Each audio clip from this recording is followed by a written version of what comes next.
కాకినాడ దూసర్లపూడి వారి వీధిలో వేంచేసిన శ్రీ భోగి గణపతి పీఠంలో 43వ గణపతి నవరాత్రి మహోత్సవాలు ఘనంగా ప్రారంభమయ్యాయి. అందంగా అలంకరించిన పీఠంలో మట్టి గణనాథుల్ని ప్రతిష్ఠించి స్వామివారికి వివిధ రకాల పూలు పత్రితో పూజలు చేశారు. కార్యక్రమంలో భాగంగా మహిళలు గణపతి మాల ధారణ చేశారు. పీఠం ఉపాసకులు దూసర్లపూడి రమణరాజు మహిళలకు గణపతి మాల వేశారు. ఈ సందర్భంగా రమణరాజు మాట్లాడుతూ పీఠం వద్ద గణపతి నవరాత్రి 9 రోజులు స్వామివారికి ప్రత్యేక పూజలు అభిషేకాలు నిర్వహిస్తామని తెలిపారు. అదేవిధంగా సంకష్టార చతుర్థి రోజున పూజించిన అష్ట గణపతులను 8 రోజుల పాటు సాయంత్రం గ్రామోత్సవం నిర్వహించనున్నట్లు వెల్లడించారు.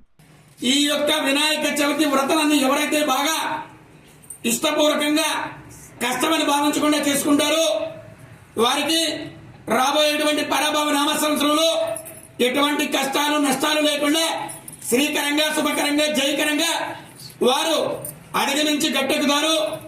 అదేవిధంగా ఈ గణపతి నవరాత్రుల సందర్భంగా గంధం రంగు వస్త్రాలతోటి నవరాత్రి దీక్షలు చేస్తామన్నారు.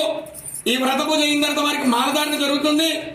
ఈ 9 రోజులు కూడా రేపటి నుంచి సాయంత్రం ప్రతిరోజు కూడా 6 గంటలకి సంకష్టహార చతుర్థి అష్టగణపతులు ఎవరైతే ఉన్నారో ఒక్కొక్క రోజున ఒక్కొక్క గణపతితో అష్టగణపతుల యొక్క నగర సంకీర్తన మంగళ వాయిద్యాల నడుమ ఈ గణపతి దీక్షలు చేసినటువంటి వారితో జరుగుతుంది. అదేవిధంగా వారందరికీ కూడా గణపతి పీఠంలో మధ్యాహ్నం భిక్ష కార్యక్రమం జరుగుతుంది.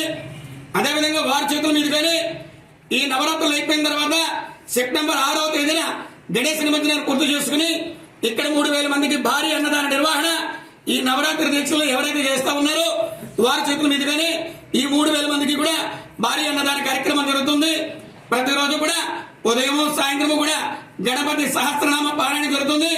భక్తులందరూ కూడా ఈ యొక్క స్వయంభు భోగ గణపతిని దర్శించుకుని భోగభాగ్యాలు పొందవలసిందిగా గణపతి పీఠం మీ అందరినీ కూడా ఆహ్వానిస్తూ గణపతి మహామహే కవి కవినమశ్రవస్తవం జ్యేష్ఠరాజం బ్రహ్మణం బ్రహ్మణస్పద అన్వతృణం సాధనం శ్రీ మహాగణాధిపతి